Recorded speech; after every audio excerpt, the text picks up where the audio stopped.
TV.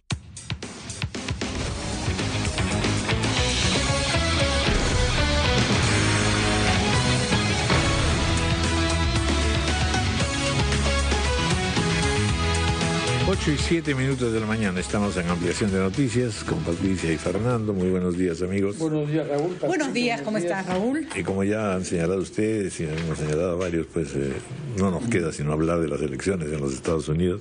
Eso es, digamos, somos iguales a todo el mundo, porque así está la cosa de difícil. Y vamos a tener a tres primeros exponentes, el doctor Eduardo Ferrero, ex canciller, ex embajador del Perú en los Estados Unidos, profesor de Derecho Internacional Público, el politólogo Santiago Mariani, licenciado en Relaciones Internacionales, Universidad de El Salvador, Argentina, director de la Maestría de Ciencias Políticas de la Universidad Antonio Ruiz de Montoya, y al historiador, escritor, profesor, periodista, conferencista y gran amigo Hugo Neira. Bienvenidos los tres. Muchas gracias. Bueno, naturalmente tenemos varias preguntas. Lanzaremos la primera. ¿Qué es lo que en definitiva está en juego? ¿Un nuevo modelo? ¿Una nueva perspectiva?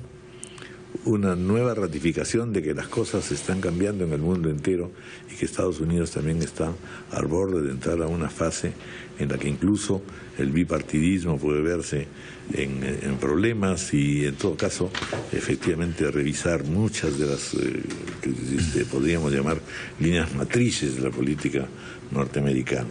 Eduardo Ferrero, bienvenido. Buenos días. ¿Qué está en juego? Hay varias maneras de responder a esa pregunta, ¿no? Pero yo diría que en primer lugar está en juego el futuro político de los Estados Unidos, en el sentido de que o se mantiene el sistema con ajustes, que es la posición de Hillary Clinton, de un país exitoso, la primera potencia del mundo económicamente, y es una democracia con todos sus defectos, o se busca un sistema diferente, en el cual aparecen preocupaciones escondidas de una buena parte de la población americana, vinculadas con temas como seguridad, como empleo y como salud, que son temas que parece que la sociedad americana no está manejando de manera adecuada.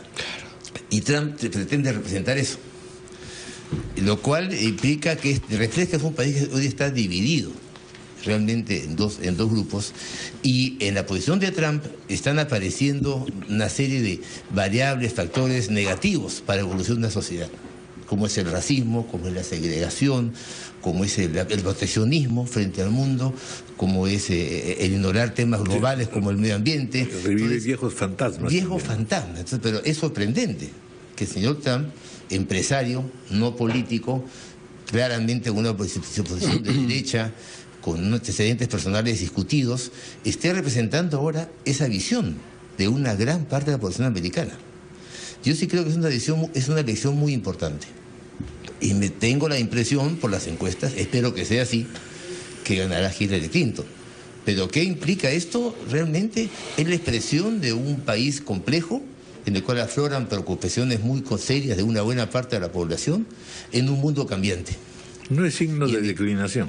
Yo no iría a esa visión. Yo no creo que sea tanto, creo que sea exagerado. Creo que es un país, Estados Unidos, muy sólido, con instituciones fuertes, con problemas internos, con fracturas sociales que estamos viendo, pero que tampoco exagerar que está en una etapa de crisis, tal como pretende presentarlo el señor Trump. Santiago Mariani, bienvenido, Santiago. Muchas gracias, Raúl, por la invitación. Yo creo que el cambio de sistema en Estados Unidos es un proceso que se viene dando con especial énfasis en las últimas décadas. Y eso básicamente es fruto de las decisiones políticas que se han ido tomando a lo largo de las distintas administraciones, tanto republicanas como demócratas. Y yo creo que el cambio de época que ha venido dándose o gestándose en Estados Unidos es una sociedad donde las bases en las cuales la habían construido quienes habían pensado este experimento republicano empezaron a cambiar radicalmente. si miramos lo que ha sucedido a nivel social en Estados Unidos, por ejemplo, con todo el cambio y el discurso económico acerca de lo que es el funcionamiento de una economía basada en reducir los impuestos entre quienes más concentran riqueza en el ciclo económico. Eso ha generado una sociedad con niveles de desigualdad que nunca antes había conocido, y ha generado una sociedad mucho más plutocrática, que no era lo que habían pensado los padres fundadores. Y en esa sociedad nueva que estamos viendo, que emerge fruto de este largo proceso de varias décadas, donde la economía se ha concentrado de manera brutal en un pequeño sector de la población, lo que distinguía a la sociedad norteamericana, esto es una sociedad de clase media donde la gente podía soñar con tener su propia casa, mandar sus hijos a la universidad, todo eso empezó a cambiar dramáticamente, y hay una amplia franja de ciudadanos que se siente desesperado, que se siente que el sistema no lo representa, y esto no es solo un fenómeno de Estados Unidos, miremos en las encuestas en lo que pasa, por ejemplo, también en el Perú. En Estados Unidos el apoyo al Congreso ronda nada menos que el 10%, es decir, una pequeña parte de la población confía y se siente representada en que quienes están ahí, porque ejercer la representación es hacerse presente en nombre de, para ejercer un mandato, supuestamente trabajando para el bien común. La gran mayoría hoy de norteamericanos sienten que estos señores gobiernan para, vaya a saber quién, ciertos intereses que no los representan, y eso abre, digamos, o genera el caldo de cultivo para que venga alguien y diga: el sistema no va más, el sistema está corrupto, estas personas que los arruinaron yo los conozco y yo a ustedes los voy a sacar de esta situación, y les promete respuestas efectistas, fáciles frente a un mundo que es complejo y donde no hay respuestas simples. Sí. Me gustaría una precisión. La contraposición en este estado plutocrático en que ya el beneficio no es para todos, no es versus una minoría que ha logrado tener mucho y una mayoría que tiene poco, porque Trump representa justamente a esta minoría que le ha ido súper bien en este país supuestamente en crisis. ¿Qué pasa con la visión del mismo país que tiene un blanco, tradicional, el típico votante de Trump, versus un latino que llegó con una mano atrás y otra adelante y de pronto ha conseguido lo mismo que su vecino, pero para él eso son enormes mejoras en sus condiciones de vida? ¿Cuál es la percepción del mismo país que tienen estos dos ciudadanos tan distintos? Bueno, estos ciudadanos que tienen dos países distintos, el que se siente afectado por este país donde están viniendo los inmigrantes, me imagino que debe ser difícil procesar primero tener un presidente negro y ahora tener una presidenta mujer en un país donde justamente Trump está planteando absolutamente lo contrario. No queremos mayor diversidad, no queremos avanzar en derechos, tenemos que retroceder frente a lo que es una suerte de amenaza para que lo que conocemos como un sistema que a nosotros nos dio una cierta prosperidad. Y esta gente que siente esa amenaza, especialmente los blancos de clase media, que son la clase trabajadora que con el proceso de globalización ha visto que la competencia de otros países ha precarizado sus salarios, su situación, su estabilidad. Estos son los que me parece que encuentran eco en un candidato como Trump, que ha roto todo lo que se consideraba como establecido o normal en un proceso electoral. Es decir, en otras circunstancias, cualquier otro candidato o candidata que hubiera dicho o hubiera propuesto apenas un 5% de lo que ha propuesto Trump, no hubiera tenido ninguna posibilidad de avanzar ni siquiera en el proceso de las primarias y ni siquiera llegar a ser candidato de uno de los dos partidos mayoritarios.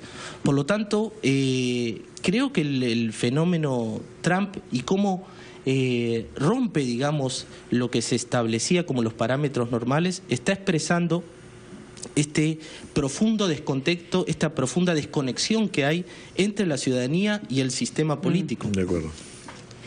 Hugo Neira, bienvenido. Bueno, pienso lo mismo que el embajador, que tú, Santiago, lo mismo, con esta precaución. A la invitación de Raúl, casi no he dormido. He molestado a algunos de mis colegas europeos a otras horas con la diferencia de horas a preguntarle algo, ¿no? A los especialistas de ciencias políticas, amigos míos, y he estado leyendo los periódicos americanos por internet. Entonces, es muy grave, muy serio lo que está pasando en Estados Unidos. Creo que, en primer lugar, hay un outsider. Y pensábamos que los outsiders solamente pasaban en sociedades sudamericanas, el caso de Chávez, ¿no? Y de pronto, en una sociedad extremadamente institucionalizada, se rompe el bipartidismo, para comenzar, ¿no? Francamente, Trump no es el candidato de los republicanos, es un candidato del mismo. Y puede ocurrir entonces un desplome del sistema político, porque perderían demócratas y republicanos a la vez si él gana. Eso pasó con Chávez. Cuando Chávez ganó, los dos partidos, el ADECO y el COPEI, tenían 8% de aceptación. Ahora bien, la pregunta que tenemos que hacernos, creo, sinceramente, es ¿por qué? La causalidad, sin enjuiciamientos morales, por lo menos de mi parte. Yo no tengo ninguna simpatía por las cosas como son. Me parece que lo que dices que son las clases medias, pero por lo que parece es que es más que eso. Son las capas populares de blancos empobrecidos y de blancos que no leen, que no tienen cultura. Porque Estados Unidos es así, tiene la mejor universidad del mundo y tiene una capa impresionantemente ignorante, que no compra jamás un diario. Y esa es una parte de la población que nunca tuvo las necesidades que tiene hoy día de expresarse. Entonces es esto, tal vez yo no diría el declinamiento, pero un fenómeno muy grave, porque esperábamos... Varios mitos se caen. Un primer mito es que cuando la economía marcha bien, el Producto Interno está alto e incluso Estados Unidos ha disminuido el número de parados, tiene menos parados que cualquier país de Europa. En ese momento aparece una revuelta popular en las urnas pidiendo otra cosa. ¿Qué ha pasado? Seamos sinceros. El mejor momento que tuvo Estados Unidos fue entre el año 46 y los años 90, en que disminuyó la diferencia entre un rico y un pobre. Nunca fue un país igualitario, pero el país de la gran esperanza, ¿no? Por eso millones de personas fueron al sueño americano y les fue bien. La diferencia entre un pobre y un rico era de 13. Cuando se hundió la Unión Soviética era de 60, hoy es imposible de calificar. El capitalismo en los años 90, sin rival, sin el comunismo, ha abierto enormes diferencias sociales internas que son las que hoy día está pagando la sociedad americana. Entonces, es un ejemplo que no necesariamente el crecimiento económico produce el contentamiento de las capas sociales, y sobre todo en sociedades que se han vuelto más desiguales que nunca. Y entonces esto nos debe hacer pensar a todos. En Europa también aparecen fenómenos populistas. Sí, claro. Por todos sitios. Hay un aspecto... Vamos a hacer una pausa. Una pausa, perdón. Sí, cómo no. 8:20.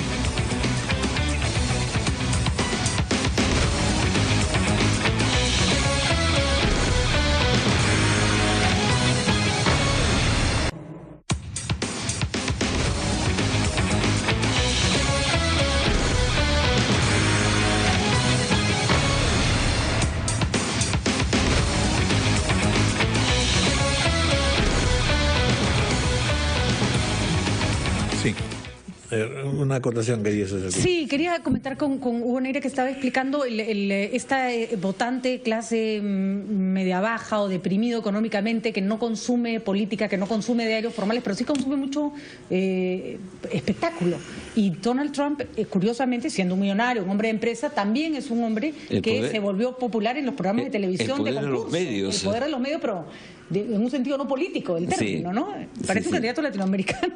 Sí, claro. ¿No? Se puede llegar lejos por ahí. Es una situación de crisis. Eso es lo que está pasando. Sorprendentemente, ¿no? No tengo por qué alegrarme. Claro. Pero yo quiero insistir en lo que tú habías señalado, es decir, no estamos ante el fin del bipartidismo, pero como está ocurriendo en todas partes del mundo, están surgiendo nuevas variantes políticas. Sí, encabezadas absolutamente. Además por gente que no importa que no lea, de todas maneras es gente que está actuando. Pero que vota. Y al mismo tiempo también tenemos todo un caudal de gente que piensa mucho más rápido y lejos, y entonces está en el mundo de la globalización, etcétera, y se contagia de cosas que están ocurriendo en América Latina, en Europa, en fin. Claro, lo que pasa, Raúl, es que al no leer no podemos hacer un manifiesto populista y entonces nos quedamos fuera de juego. Pero eso está pasando en Europa también. ¿Qué está pasando? Que hay clases sociales emergentes por el éxito del capitalismo, no por su fracaso. Ahí está la paradoja. Más gentes que acceden a los medios, al automóvil, y ya no es el proletariado pobretón, inculto, no, y que no están en la política. Es una corriente anti-establishment por todo sitio. Es muy grave, porque las democracias siempre se han hecho, que eso llamó Dalt, llamó las polarquías, grupos políticos de élite que eran apoyados por el pueblo. ¿Cómo vamos a gobernar millones de personas si el pueblo no confía que esos son sus representantes? Es una crisis grave. En particular al embajador Costa, porque es el que más tiempo ha vivido en los Estados Unidos. Ferrero Costa. Estas elecciones están llevándose a cabo en un clima de caída de la credibilidad de las instituciones en general. Eso nos recuerda lo que pasa en nuestro país. No solo los políticos y los partidos, también el Congreso, también el Poder Judicial y también la Fuerza Armada, que ha sido una de las instituciones tutelares de los Estados Unidos, porque antes de ser primera potencia económica han sido primera potencia mundial. Recordemos que es el único país que ha disparado bombas nucleares, ¿no es cierto?, y que ha ganado las dos guerras mundiales. La pregunta entonces es esta: ¿qué influencia sobre esta falta de credibilidad tienen las guerras fallidas lanzadas por George Bush en el Medio Oriente sobre la base de mentiras hechas por varias agencias de la inteligencia norteamericana? ¿Cuánto impacto hay para la población descubrir que su Fuerza Armada torturaba, tenía prisiones como la de Abu Ghraib, crea una prisión ilegal como la de Guantánamo que no ha podido desmontar Obama? Es decir, la pregunta es: ¿cuál es la relación entre los fracasos de su Fuerza Armada y la situación de descredibilización de sus instituciones en general? Bueno, eso es parte del problema profundo, ¿no? Efectivamente, hay una frustración en la población americana ahora que también se extiende a las Fuerzas Armadas. Lo que va contra lo que era en el pasado. Las Fuerzas Armadas de Estados Unidos han sido siempre muy respetadas por la población. Ha sido un ícono. Cada día hay 3 suicidios de veteranos en los Estados Unidos. El 11 de septiembre es un quiebre en la visión del americano sobre su seguridad interna y seguridad externa. Y es un fracaso del trabajo de las Fuerzas Armadas. Justamente los casos que hemos puesto. La guerra del Golfo, en base a criterios que no eran ciertos, a información que no era cierta, de lo cual pues, se entera la población, y todas las instituciones americanas en todas esas zonas del mundo, en Afganistán, en Irak. ¿Y el resultado cuál es? El americano se siente hoy día más inseguro que antes. Hay más terroristas y ahora ya localizados en cualquier lugar de Estados Unidos. Y por lo tanto las Fuerzas Armadas están perdiendo legitimidad y confianza en la población americana. Así como pierde legitimidad el sistema, que ha sido ya mencionado acá de alguna manera u otra, también ocurre en las Fuerzas Armadas, lo cual es muy peligroso, porque como digo, era una institución muy sólida, es todavía muy sólida, y cada vez quizás un poco menos respetada, cada vez quizás con un poco menos de credibilidad en los Estados Unidos. Entonces, esto es parte del problema general que yo creo que se está produciendo en la sociedad americana. Y las Fuerzas Armadas, que cumplen un rol muy importante, es el país más poderoso del mundo. No hay duda en armamentos.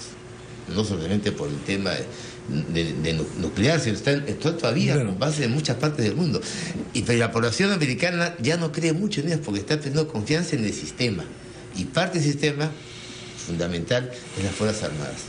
Y consecuentemente, quienes van a la presidencia de candidatos hoy son candidatos que votan, inclusive Hillary Clinton no es una candidata querida por la población, para muchos es el menos malo o la menos malos candidatos, por eso van a votar por ella. Entonces hay una falta de credibilidad en el sistema y parte de eso yo sí creo, la pregunta es muy interesante, también tiene que ver con la progresiva crisis como, no como institución, pero como imagen de credibilidad frente a la población que ve que los temas de seguridad interna son cada vez más complejos y también del nivel internacional.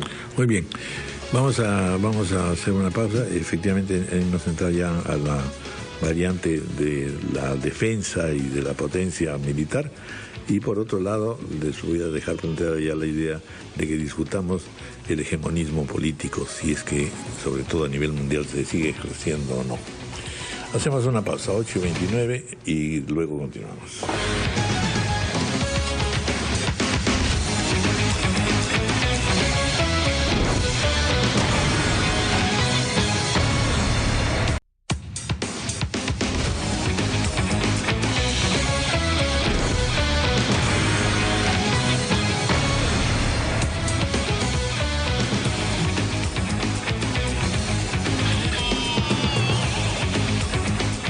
Vamos a conversar con nuestro colaborador de RPP desde California, Gerardo Reina. Gerardo, muy buenos días.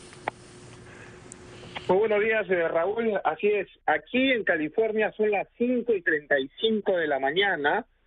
Las mesas de votación recién abrirán a las 7. Así es que todo se va preparando, mientras que en otros estados ya se inició la votación. Aquí todavía se hará en aproximadamente hora y 25 minutos. Lógicamente la expectativa es grande. Hay que decir con claridad que California ha sido un estado que tradicionalmente ha respaldado al candidato demócrata. Claramente así se dio, por ejemplo, en las 3 últimas elecciones presidenciales.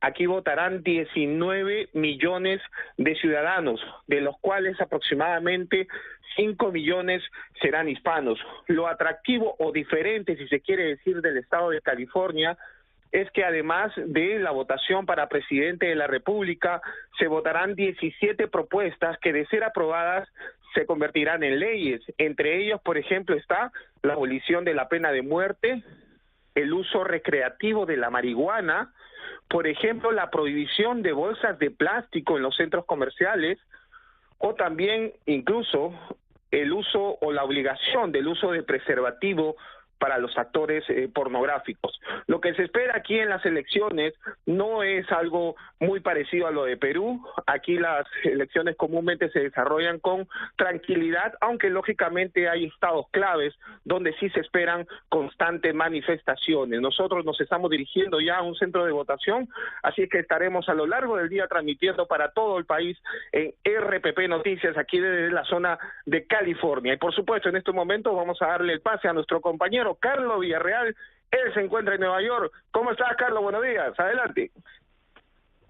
Hola, Gerardo. ¿Cómo estás? Qué gusto de escucharte a la distancia aquí en Nueva York. Tenemos una temperatura aproximada de 7 grados centígrados y efectivamente ya la elección, los centros de votación, me refiero, comenzó aquí en esta ciudad, donde por supuesto todo se vive con tranquilidad. Este es un día, la verdad, estoy observando, es como un día cualquiera. La gente va a trabajar, la gente se dirige a su centro de labor, no hay restricciones, eso sí, hay mucha seguridad en toda la ciudad. Yo estoy caminando en estos momentos por la Sexta Avenida, una de las avenidas más grandes y más céntricas de Nueva York, y vamos a ver qué nos dice la gente. Acá hay muchos inmigrantes, así que voy a conversar en estos momentos con uno de ellos.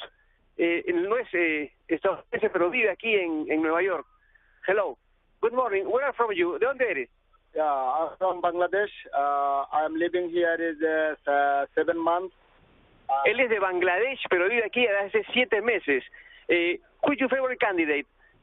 Trump or Hillary Clinton? ¿Quién es tu candidato favorito? I like Hillary Clinton. ¿Te gusta Hillary Clinton? Why? ¿Por qué? But he's like I'm like the Democratic Party. Like Hillary, I like the Obama. I like the Democratic Party, but le gusta mucho la democracia, el Partido Demócrata y la labor que ha tenido Hillary Clinton y también el presidente Obama. Thank you very much.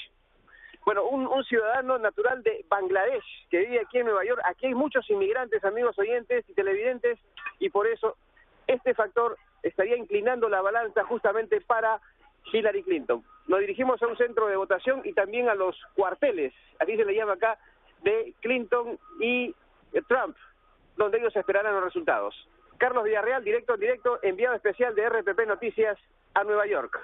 Muy bien, gracias Carlos. Hugo. Sí. Me parece que lo que también entra, dos cosas entran en cuestión.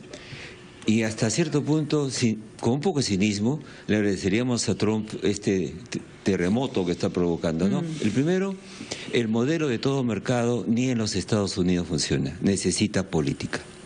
Y la segunda, que la política, bueno, lo que dijo una vez Clemenceau, dijo, la guerra es demasiado importante para dejárselo a los militares, la política es demasiado importante para dejarle solo a la clase política. Hannah Arendt, la más grande pensadora que ha habido para mí en este siglo XX, dijo que había que hacer política, pero no necesariamente eso era el partido político, era la clase del establecimiento. Entonces, todos los establecimientos democráticos tienen que hacerse una pregunta el día de hoy. Es que estamos escuchando a las nuevas fuerzas emergentes de las sociedades. Y la necesidad de la política a mí me parece estupendo desde el punto de vista personal, profesional. Yo andaba con un libro presentándolo a unos editores diciendo, ¿qué tal si me publican este libro sobre qué es política? Bueno, pues después de Trump nos vamos a dar cuenta que sí es un tema importante. Regresa a la política con toda la importancia que tiene, porque toda una nación, una gran nación, una civilización se cuestiona cuando aparece un personaje emergente que no fue previsto. Porque las demandas populares tienen otro lenguaje, como estábamos conversando, otras maneras, y además la gente quiere intervenir. Raúl, ¿qué tal si reunimos un poco la idea de los griegos, que un porcentaje de representantes sean elegidos por sorteo, además de los de partidos? No es mala idea. El albur. ¿Ah? El ¿Sí? albur. Con una bola y ya la gente tiene nivel. Es una cuestión de ser político de sentido común, nada más. Los técnicos ayudarían. En línea con lo que están planteando los colegas, es cierto que Estados Unidos es un país que tiene una fortaleza institucional, pero el peligro que encarna Trump, a mi humilde criterio, es que él puede implosionar desde adentro, desde el poder, el sistema. Eso lo advirtieron, volviendo a los padres fundadores. Madison, que es el padre de la Constitución, dijo, miren, por más instituciones fuertes que nos demos, vamos a depender de los hombres. Es decir, la advertencia de él es, puede venir un Trump o puede venir un Bush y hacer lo que finalmente quiere, con los límites obviamente que puede encontrar, pero puede empujar esos límites a niveles peligrosos. Benjamin Franklin dijo lo mismo, señora, cuando le preguntaron en medio de la Convención de Filadelfia, ¿qué va a hacer este país? Le dijeron, le vamos a dar una república si es que ustedes pueden mantenerla, fue la advertencia de él. Es decir, y los peruanos saben de esto porque desde el poder y un candidato elegido, como fue Fujimori, desestructuró el sistema y lo llevó a niveles de lo que se considera en ciencia política como un régimen autoritario. Y es por eso que después, fruto de esa experiencia, los peruanos impulsaron el instrumento de la Carta Democrática Interamericana, que claramente dice que la democracia no es solo que alguien tenga legitimidad de origen, sino que hay que gobernar democráticamente, es decir, respetando y fortaleciendo las instituciones. Y Trump, me parece, que justamente expresa lo contrario en este desapego y esta desconexión que hay entre la ciudadanía y un señor que les dice, yo voy a arreglar este sistema, no dice cómo lo va a arreglar, él dice que lo va a arreglar. Y una persona que se viene presentando como Trump en los medios de comunicación como alguien llano, que habla sin filtro, que a la gente le dice lo que quiere y la gente expresa eso, la gente está probablemente haciendo esta asociación de por fin va a venir un hombre y a estos politiqueros que no los necesitamos más, les va a cantar sus verdades, va a arreglar el sistema y nos va a traer las soluciones, cosa que yo creo que no va a suceder, pero me parece que ahí hay un peligro. Si bien se necesita la política, también la política puede tener sus desbordes y Trump representa probablemente este peligro. Una cosita, no, Raúl, sí, una cosita. Porque el tiempo nos está ganando, pero... Eso le llamamos en ciencias políticas cesarismo. Y eso es grave, gravísimo, siempre. Raúl, un tema que ha pasado desapercibido, porque la atención está en Trump y en Hillary Clinton, que es lo principal, por supuesto, de una elección presidencial, es el tema del Congreso americano. Acá se van a elegir nuevamente, cada 2 años, a todos los representantes del Congreso, de la Cámara de Representantes, 436 más o menos. Y se va a elegir a 1/3 del Senado. Y en Estados Unidos hay un juego de poderes, del check and balance famoso, entre el Ejecutivo y el Legislativo. Entonces, por lo tanto, un análisis de cómo se maneja políticamente Estados Unidos, hay que tener en cuenta la variable del Congreso. Hoy día, por ejemplo, Barack Obama no ha podido llevar adelante varias reformas. Bueno, nadie es omnímodo. Así es. Pero claro, sí puede ser enteramente desestabilizador. Puede ser estabilizador, puede ser complicar el sistema, pero es un tema sólido que tiene un Congreso que también tiene una fuerza política importante y hay que ver cómo resultará si esta vez los demócratas van a poder recuperar mayoría que no la tiene hoy día ni en la Cámara de Representantes ni en el Senado. Bueno, lamentablemente el tiempo nos gana y tenemos que ya despedirlos y agradecerles, pero tengo que hacer mención, por supuesto, sobre el tema sobre el cual vamos a discutir y conversar con Hugo Neira, la presentación de su libro El mundo mesoamericano y el mundo andino. En realidad Hugo es efectivamente un hombre de una mentalidad extraordinaria y aventurero, porque entra por toda una serie de aspectos culturales, históricos, etcétera. Pero en este caso, en realidad ha hecho dos planteamientos que me parecen fundamentales y que serán materia de una futura conversación. La primera, en realidad, continúa con la tradición de su profesor, es decir, reingresa a la historia en gran paso y con este argumento que es también sensacional, porque hasta este momento nosotros hemos estado muy en profundidad haciendo estudios sobre el mundo andino y en efecto hemos tenido conquistas notables, pero esta aproximación entre el mundo mesoamericano y el mundo andino también es una gran novedad y un gran punto de partida, así que vas a ser invitado largamente, mi querido Hugo. Así es, Raúl. Es un volumen realmente impresionante, dicho sea. Sí, está acá. Entonces, hay un resumen ahí de toda una vida, en realidad. Sí, es toda una vida de trabajo y la verdad es que era posible, es evidente, tú has estado en México, ¿no es cierto?, que la vinculación al parecido de ambas civilizaciones es enorme, ¿no? Al fin de cuentas, no voy a decir lo que todos sabemos, que hubo una cultura anterior a los aztecas de 3.000 años y anterior a los incas también. Sin embargo, ¿por qué razones no ha habido un libro que haga esta comparación ni en inglés ni en francés? Porque la universidad nos comparte, ¿no? Hay los americanistas, los mexicanistas, los peruanistas, pero nadie se atreve a tener que leer la masa de autores importantes, los equivalentes, los Basadre, los Julio Kohler, los Matos Mar de México, los he leído todos.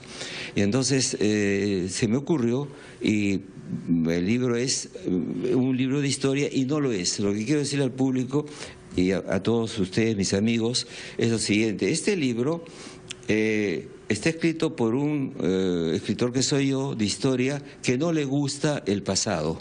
No me gusta la colonia, pero me parece importante y decisivo. De las bases. Porque ahí nació el Perú que conocemos. No fuimos la continuación de Tahuantinsuyo, la cultura sí. Entonces, esto lo hago porque tenemos un pasado que no ha cesado. Y este es un libro crítico, pero para hacernos entender, yo tenía que presentar un espejo cóncavo doblemente, como una especie de dos serpientes que se enlazan, Perú y México, que es un trabajo fuerte, ¿no? Comparar dos sociedades tan complejas y tan distintas y a la vez parecidas. Y a la otra era, fundamentalmente, la de hacer notar hasta qué punto la colonia se prolonga en la vida republicana.